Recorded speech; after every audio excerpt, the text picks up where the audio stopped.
Genesis chapter 2 supplies us with a more detailed, even intimate, perspective on the creation story first reported in Genesis chapter 1.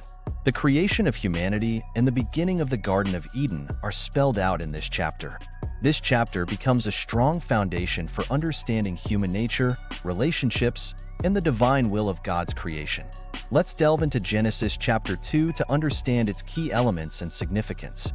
Thus the heavens and the earth were completed in all their vast array. By the seventh day, God had finished the work he had been doing. So on the seventh day, he rested from all his work. Then God blessed the seventh day and made it holy because on it he rested from all the work of creating that he had done. Genesis 2, verses 1-3. This is the account of the heavens and the earth when they were created, when the Lord God made the earth and the heavens. Now no shrub had yet appeared on the earth, and no plant had yet sprung up. For the Lord God had not sent rain on the earth, and there was no one to work the ground. But streams came up from the earth and watered the whole surface. Then the Lord God formed a man from the dust of the ground and breathed into his nostrils the breath of life, and the man became a living being. Genesis 2 verses 4-7.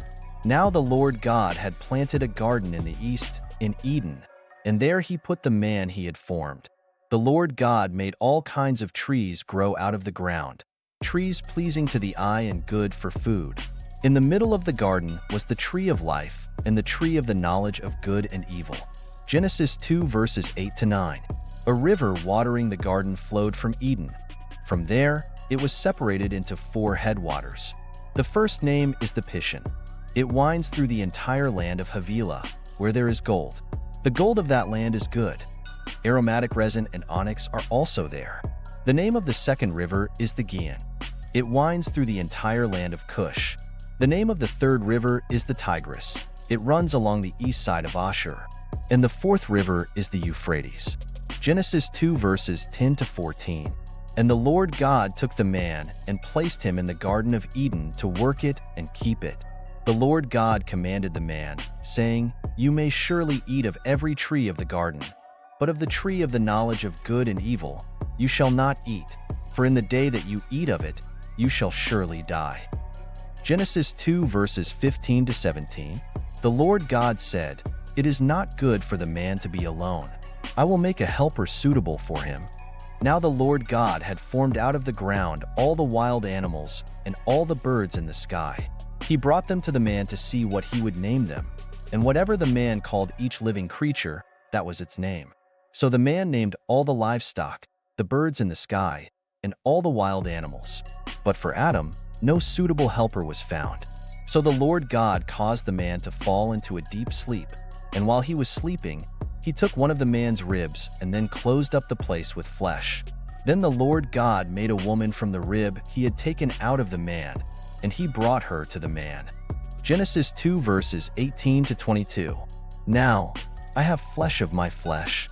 The man said, This is now bone of my bones and flesh of my flesh.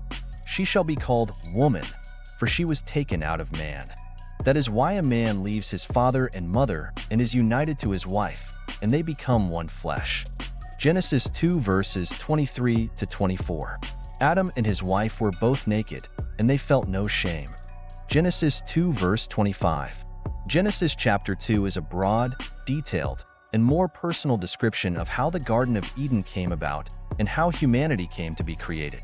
It shows that God has a unique tie with humanity, the purpose and responsibility which he has vested in humankind, and the importance of companionship and partnership. This chapter lays the foundation for understanding human nature, relationships, and the role placed on man over God's creation as a steward. The reflection on Genesis chapter 2 teaches us how much care and intent the creation of man in his image and our surroundings was in the view of God. It demands that we appreciate the beauty and abundance of creation, the relationships we have in our lives, and living harmoniously with God's purpose for us.